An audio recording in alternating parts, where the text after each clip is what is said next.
I'm Tim, the Brand Weaver, and this is Branding for Breweries, the podcast that helps you grow your brewery, build a better brand, and connect with more drinkers. Each week, I'm joined by the brightest minds in the beer world, sharing practical tips to help your brewery stand out and sell more beer.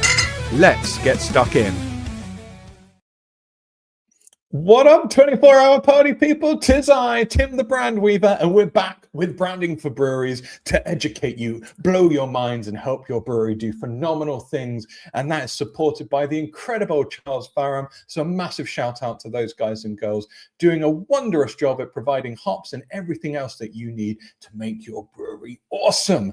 Now, on to today's guest. I'm joined by not one, but two powerhouses of the beer marketing and visual world, the wonderful Mr. Richard and the wonderful Mr. Gav from none other than Vault City. If you don't know who Vault City is, have you been living underneath a rock, I may ask? Well, let's find out. That's enough of my jibber jabber. Let's get both of these crazy cats in, and we're going to talk about their wonderful releases and how they make those beers that are impossible to ignore. So, Rich and Gav, how are we doing, guys? Hello.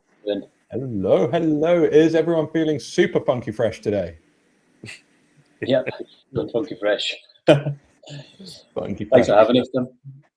You are very welcome, guys. I've wanted to get you on the show for a long time because, I mean, I've got huge respect for the beers, huge respect for the brand and the marketing and all the work you put behind it. So I cannot wait to pick your brains and get the good stuff out of it to help other breweries out there. So you ready to get stuck in and answer some questions? Sounds good.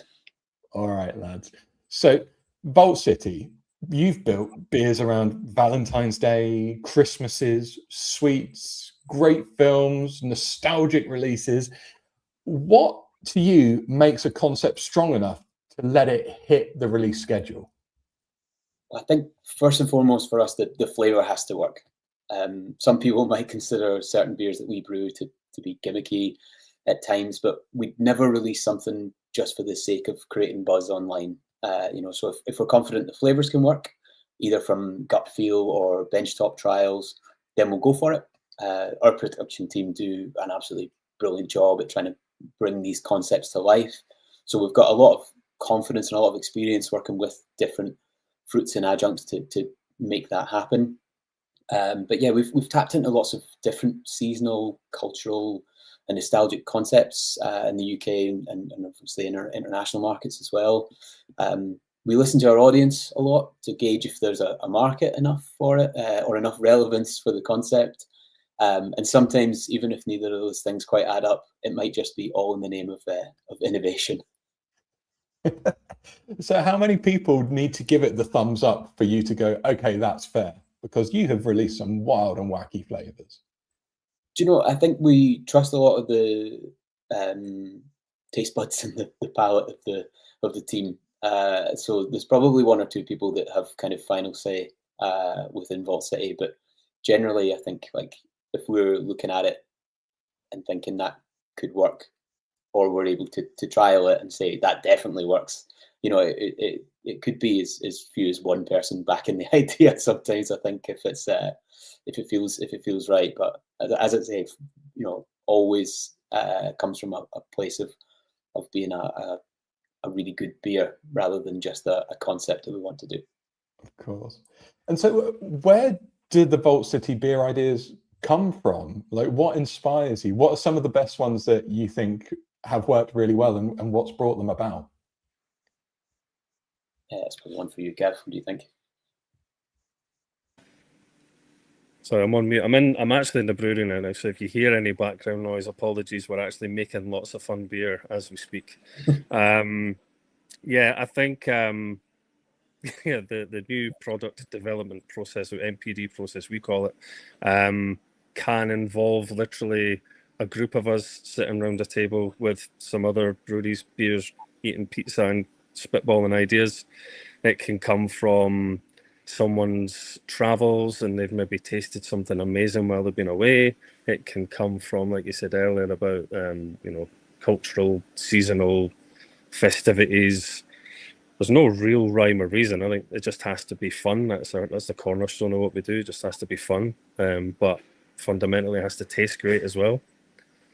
yeah, we've got an exceptionally creative team at Vault City across the entire business. So, you know, we do our best to try and ultimately involve as many of them as possible.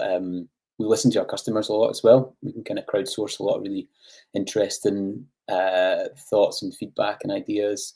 Obviously, we always keep an eye on trending flavors and our sales data. But yeah, we like to consider any cultural or nostalgic opportunities that fit well either in the UK or maybe some of our export markets as well. So what about some of those export markets? What different flavors have you whipped up that maybe the UK market might not be overly familiar with? Well, I think it's fresh in my mind because Christmas comes early at any FMCG brand. So we've just been planning our Christmas beers. So forgive me for getting a little festive. But we brewed a stout last year called White and Dark Chocolate Peppernoten, which is a Dutch holiday tradition. And it's one of those really exceptional stouts that I think we've nailed the concept. But again, there is an interesting point at the start where we're speaking directly to our importer for that market, some of our kind of customers in that market, to get what is essentially a nostalgic memory as well as something that does exist in the real world, and then trying to translate that so that we don't miss the mark for them. So we've been ordering in Peppernoten, which is essentially like kind of chocolatey, biscuity sweets that just worked exceptionally well. We've done similar things in Denmark, which is another one of our big export markets, where we've had recently through the summer Copenhagenerstang, which is basically Copenhagen stick. It's like a Danish ice lolly, which is quite funny when you do have some kegs or cans of it in the UK, because watching everyone try and pronounce it without ever having heard it before can be interesting. But I'm glad you said it. I didn't have to say it. That was fine by me, mate. Yeah, there's another Danish beer that we did, and I was over in Aarhus for attending a festival with Martin, our commercial director, and he was challenged to produce the name of the beer to quite a lot of the Danish people that came up to the stall, and it was really funny just watching him try to get his tongue around it. It's called Rødgrød med Flød, and it's essentially Danish berries in a pudding, like a kind of nice, like kind of boiled up pudding. It's delicious, but very hard to pronounce. So Rich, you were talking about like you listen to the audience as well. Like Vault are known for the interesting and bold flavor combinations. How early on into the Vault City lifespan was it when people started to like DM you on Instagram going, oh, it'd be wicked if you created one of these or did a bit of that? I've worked for Vault City since 2021, and almost the entire time I've been there, people have thrust ideas at us, which I absolutely love, because I think it's that type of creativity that we really thrive on, and also kind of a really beautiful part about working in the craft beer industry is that like there's quite a lot of two-way conversations. I think if you were to pitch an idea to Glenmorangie or the Macallan, or one of these really high-profile spirits brands that might not be back to you, and I'm not sure if they're ever going to be able to turn something like that around. Whereas like 9 times out of 10, I think when someone suggests something to us that could work, we probably do give it a bash, at least in a conversation or in a kind of benchtop trial. So I think that's something that's quite unique to craft beer, and definitely to Vault City. Oh, dude, I definitely think from a Vault City perspective, because you put yourself in that position where it seems like no idea is too off the wall in that respect. You've got a lot of craft brewers who just be like, I'm sorry, that's just not us.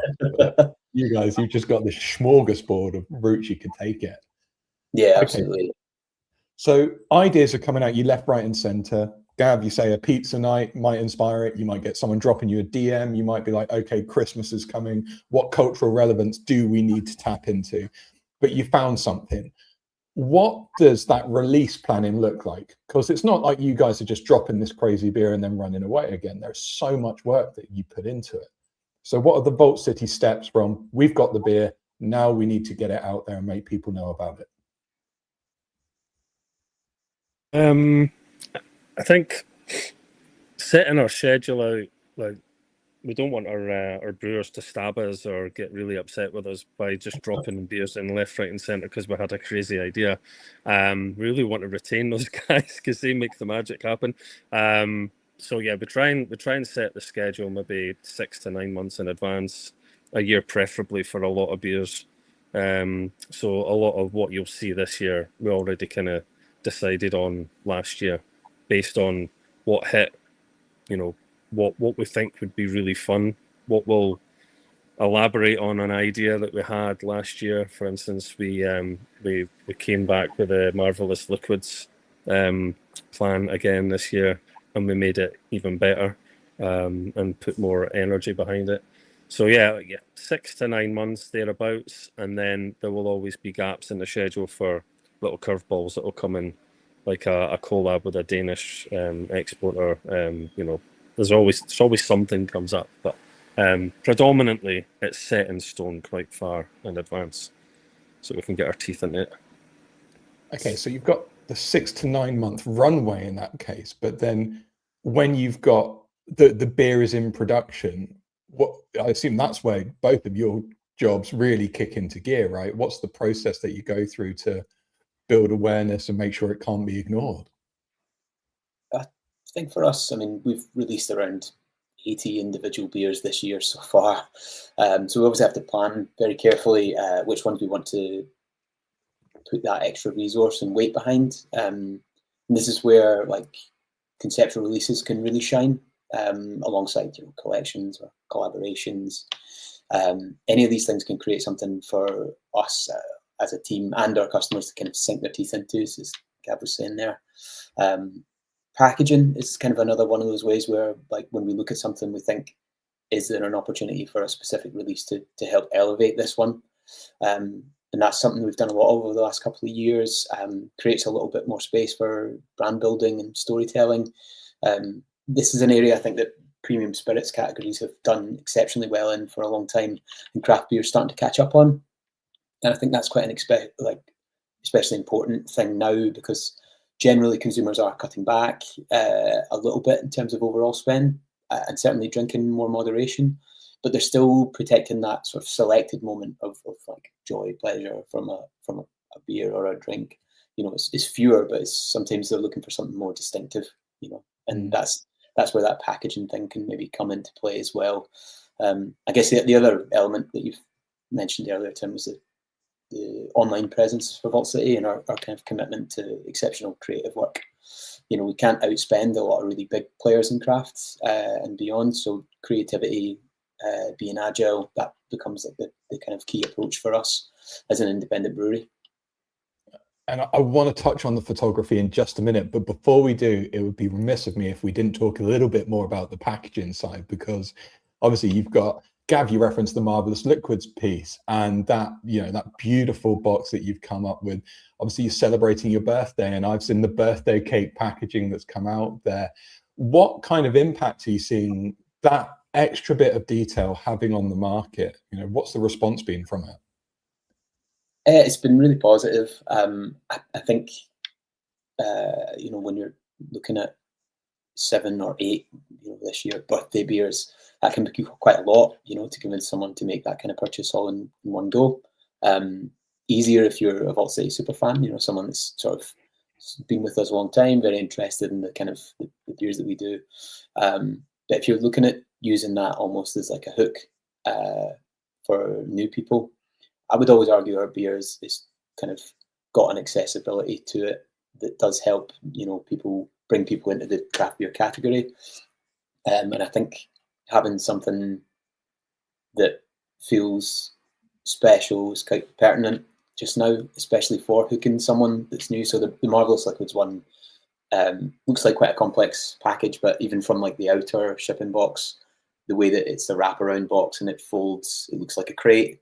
And then it's got another outer that lifts off, and it's all a bit Willy Wonka-fied, taking some design inspiration from the Wonkavator, the glass elevator. So it's like a lot of conceptual stuff very early on that we think we could do something very cool with this, and our customers would like that. That's now something we've done for the last couple of years, and I think we're starting to get really good at it. So keep your eyes peeled for some exciting stuff at Christmas. Oh, I can't wait for it. I can't wait. So, all right, let's chat photography then, because like we've all said, you guys heavily invested in creativity and photography. From what you do and what you see, what does going that extra mile from a photography side of things do for a Vault City release? I think, like certainly from my perspective, but like for Vault City, it's the shop window. It's sometimes the first impression that people are going to have of our brand and the products. A lot of people are still learning about sour beer and how we approach it. We have a modern take on a very old process. So for us, the storytelling has to be impactful pretty much instantly. And how I personally approach that is, I think you talked about it like just briefly earlier about what the schedule looks like.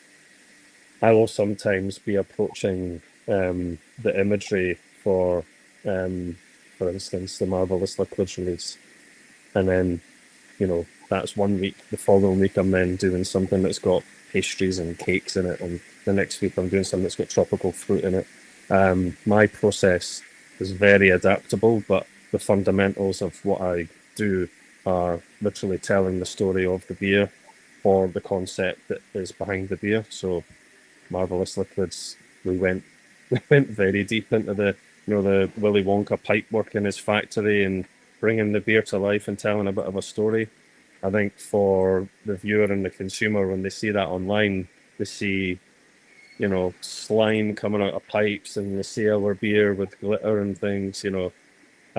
It's not something you're likely to swipe past because it's engaging, it's captivating.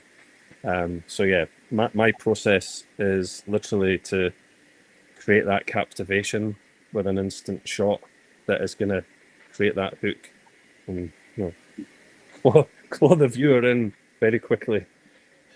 And I think, yeah, I think that's a really good point, because we're kind of in this attention economy now where like you're not necessarily competing against other brands. I think that's kind of a bit of an old school mentality where you think these are my competitors online, but actually your competitors are arguably now anyone posting on social media, any creators that are kind of like prolific creators online. You're trying to gain attention, and it can be quite tough to cut through. And I think organic reach for social platforms has been on the decline ever since I've worked in social media. So, it's every new channel that comes, there's unlimited reach until there's not. And I think, you have to work harder and harder now to sort of grab someone's attention. So when Gav was explaining some of the images there, it just brought to mind him having made a wax mold of a brain for brain melting fluid, and then filming a time lapse of slowly melting it with a blowtorch. So yeah, just no end to the bounds of patience and creativity from Gavin there. So kudos.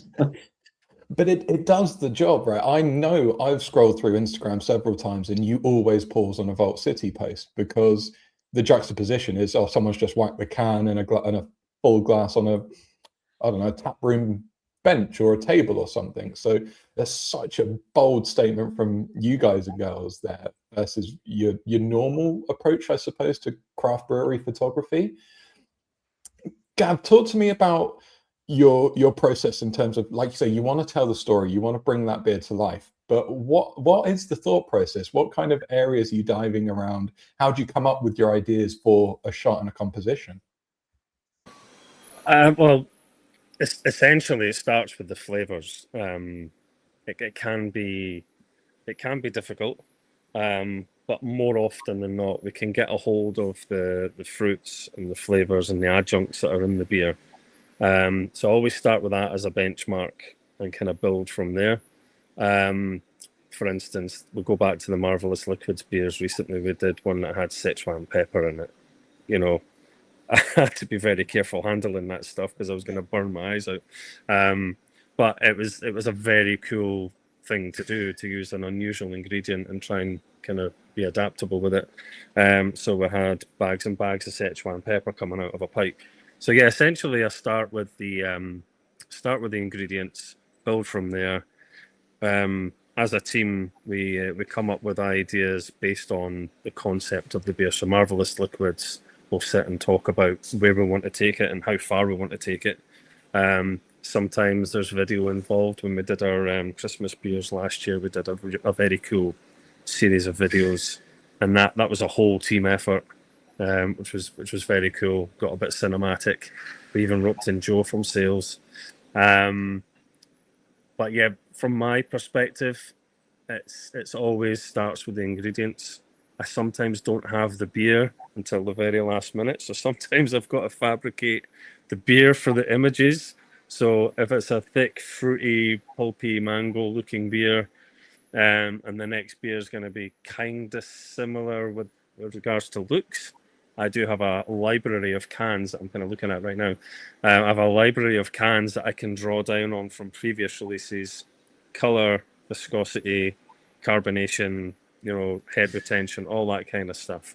So there's that. I have a studio full of props, lights, various bits of equipment that, when we've got the idea ready, we can start by building a scene, fruit, beer, glass, light, and then decide how far we're going to take it after that. What a process. And I mean, what a lucky opportunity, or is it not? What an opportunity to have someone like Gav on the team, Rich. Like, of course, there are a lot of breweries out there who don't have a photographer in-house to do all of this. What was your thought process behind going, we need someone like Gav on the team so early on into the journey? I joined in 2021, and Vault City was obviously a lot smaller than it is now. I think I was the 7th or 8th team member. No, 7th, yeah, actually. And I was a one-man band for a little while, but that was a conversation I had early on with Stephen, the founder of Vault City, to say, if we invest in this, we can punch above our weight. And that's quite a tough conversation to have with someone who is balancing the books of a business going through, at that point, coming out of COVID and still having Scottish lockdowns, going through CO2 crisis, and there's the wheat shortages. There's quite a lot of like financial impacts over the first couple of years that I've been in Vault City for like external factors that could make that decision exceptionally hard to do. And now that's probably even tougher because hospitality and the craft beer industry is having a really tough time. So I would never say to someone they have to go out and do this, but at the time for Vault City, I think the flavors that flavors and concepts that we come up with for beers are very experiential, and I think that was the crux of it. I was like, if you want that to feel experiential at every touch point, you need to invest in the creative. So we hired an in-house photographer not long after I started, and then Gav's been with us for nearly 3 years. So we've done some really exciting and really fun shoots. I use the royal we there because that's I want to take credit. Gav has done some amazing shoots, some really exceptional work. I'm usually just throwing beer at Rich, to be fair. I've seen him in a black bin bag and I'm launching stupid beer at him. So I didn't say it was glamorous, I just said it was exciting. No, I think there's a lot of fun that we've had over the years with it, and like there's a couple of shoots I think the things that have really come to the forefront of my mind that just feel like that extra step, and I think that has helped Vault City. Ultimately, we are creating imagery and photography and videography at times that we're then sharing in media packs to our trade customers. So we're giving them the tools to help sell our beer as well, which I think is really important, because if the craft beer industry is struggling, then independent bars and bottle shops are also going to be feeling that pain. So yeah, it feels like an investment just at your end, but you are actually feeling that benefit full circle. Yeah, I hadn't considered that.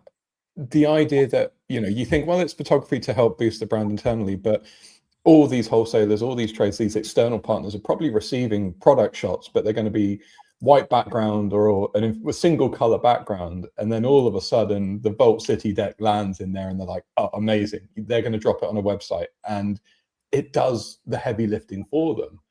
So I really like that mindset of thinking, the wider benefit of something like that. Okay. I have to talk about the robot lord leadership elephant in the room, because Gav, you talk about you've got props and you've made ooze coming out of pipes and golden eggs, and there are loads of breweries going, oh, I like that idea, but we don't have the time, we don't have the budget, we don't have a person. But if I now take a photograph of my can and run it through AI, I might be able to get close, and that's good enough for me. What is your recommendation when it comes to like keeping that authenticity and that creativity that you've done so very well for the past couple of years? Yeah, there's a big elephant in the room, isn't it? Because it's it's a difficult one for the whole creative industry, I think, to kind of get our heads around that. There is an opportunity or an option there if you don't have a huge amount of budget and you don't have someone like me on the team to just press that button. ChatGPT, other AI engines are available. It's a tough one to justify, but I would always say that there are DIY options out there that if you want to communicate authenticity to your readership or your consumer base or people who are going to be buying your beer, drinking your beer, I think authenticity will always come from some kind of originality. And even if it is just a slightly better lit photograph or bringing the people that are involved in the process into your imagery, going out and chatting to the brewers, getting the brewers to discuss their work and how they came up with the beer, all that authenticity just adds extra value to your product. And I think I'm maybe not foretelling the future here, but I think it will be found out, like a lot of these kind of corner cutting processes where you can just, like you say, scan a can and create some marketing imagery for me, press the button kind of thing. I think that'll be found out. I think people will walk away from a lot of that stuff and they're going to seek out the authenticity that's out there in the wider realms of the industry. And I think it stands us in good stead from our perspective. I totally agree with what Gab's saying. I think if you're in a position where you can put that kind of I guess, but like you can prioritize it. I think protecting that brand voice with a human approach is going to become a real flex for breweries and brands in general. I think I see it from the consumer response and backlash from other brands using AI. I think people would rather see creativity and effort, even if it's not perfect, versus seeing something that is perfect that was computer generated. Because craft brewing essentially, I guess, is a born out of a sort of deeper love for beer than maybe existed in the market before. Lots of macro brewers and things that probably took a lot of that for granted, and then there was this sort of like counterculture. It seems a shame to say you should value our craft, but not the craft of an artist or a creative. But I do get there are benefits from using certain tools because it can help efficiencies. I think, I'll certainly use it on platforms like Shopify and Klaviyo, where, it can have, there's an automated AI like support tool, and it can give you really, really helpful reporting, and it uses obviously real and relevant data. So there are things I think where it can definitely help with efficiencies, but I think specifically looking at your creative work, I think you're going to see more and more high performing content from premium brands online, focusing on showing you the behind the scenes rather than the glossy final shoot. I think before, if I watched the TV ad spot or, like an above the line campaign from a big brand, you might take that in and say, wow, that looks really flawless. That's beautiful work. All these little illustrations and animations and details of something very glossy. Whereas actually, I think now it's because there's so much AI on social media, people are sort of questioning things that look too perfect now. And more and more I'm seeing these premium brands showing you the behind the scenes, and that becomes the above the line campaign. You might see the final creative somewhere, but actually the bit that they're putting money behind is showing you that we still value art, we still value creative work, and this is it. This is where we're putting our budget.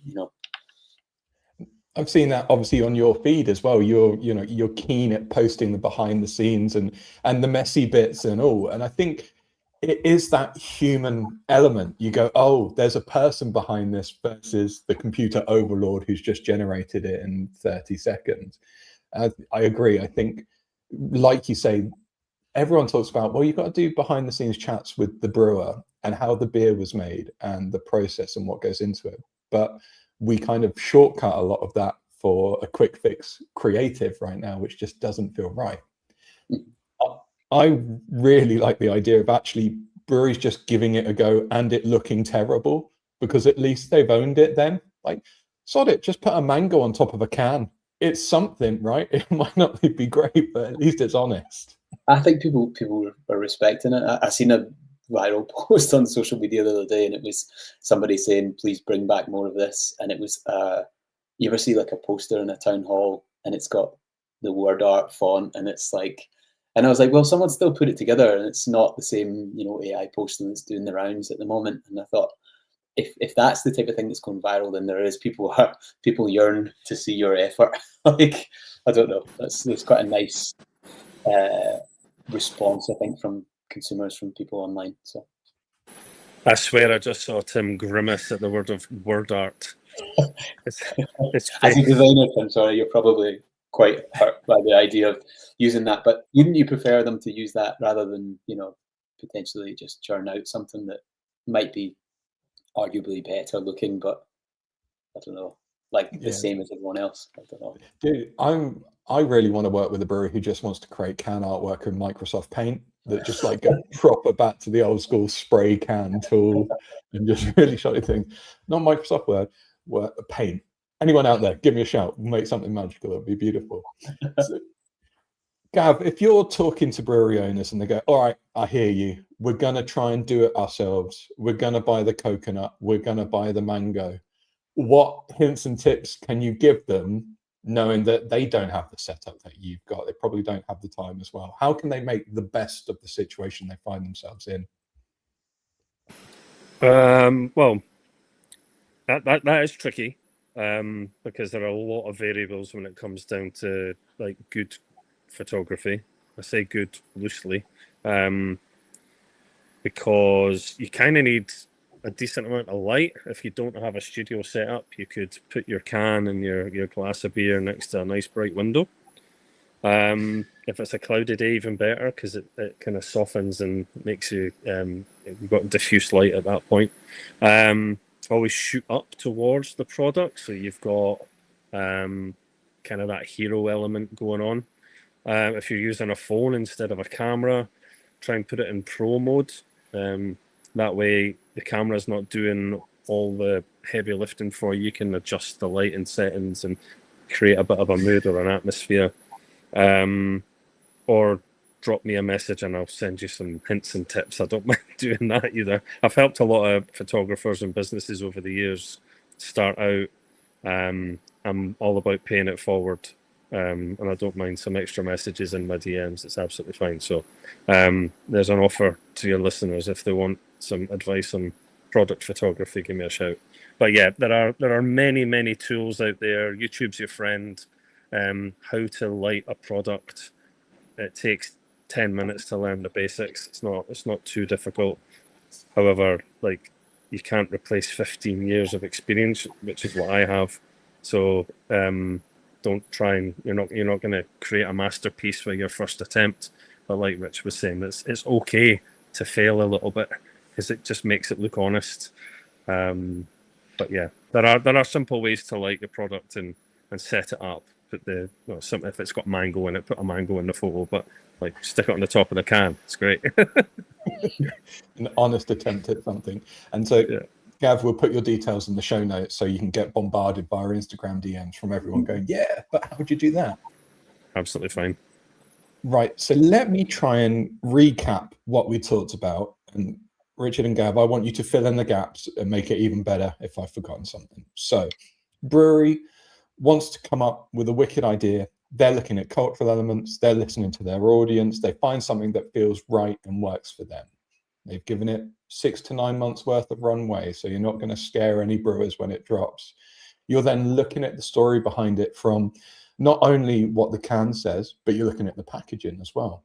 You're then also looking at how you're promoting it. So you're moving into the photography side of things. What are the flavors in there? What are the adjuncts?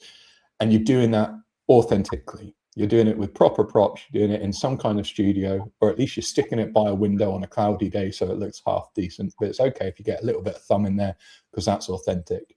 You remember to capture the behind the scenes stuff as well, because that's going to prove that it wasn't just an AI fake. It's not a fake thumb that you put on the screen. God forbid someone might actually do that to make it look real. And then it's out in the world. What have I missed? What else do you need to be doing to really capture that attention and really generate that buzz? Do you know the only thing I'd possibly add is to utilize I've said intangible assets. That sounds quite serious, but it's just considering like the knowledge base within your team, the skill set within your team, in ways that might sort of help elevate the brand or the brand's presence online. So that might be knowledge of interest in brewing or production techniques behind the beer, or it could sometimes be something really different. So the beer world itself is full of very interesting, quirky people, and I think tapping into that can sometimes create content that can just be that little bit left field to help you stand out and grab attention. So, for example, we've had a brewery assistant who was absolutely unbelievable at juggling.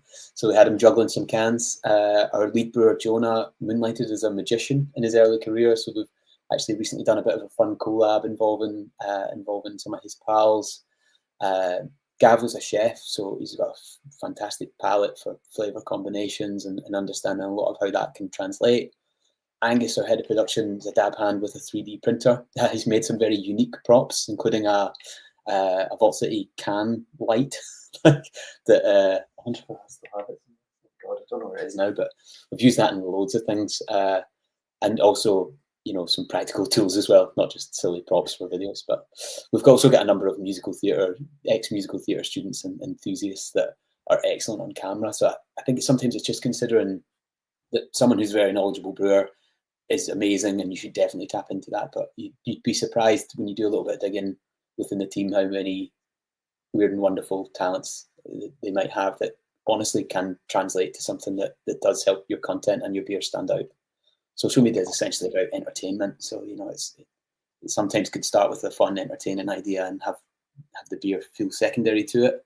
It's still brand presence. It's still kind of creating an affinity between something that people want to see online and your brand. So I love that. It just means that more breweries need to start recruiting from circus acts and magicians. Yes, that makes Vault City a bit wild, but.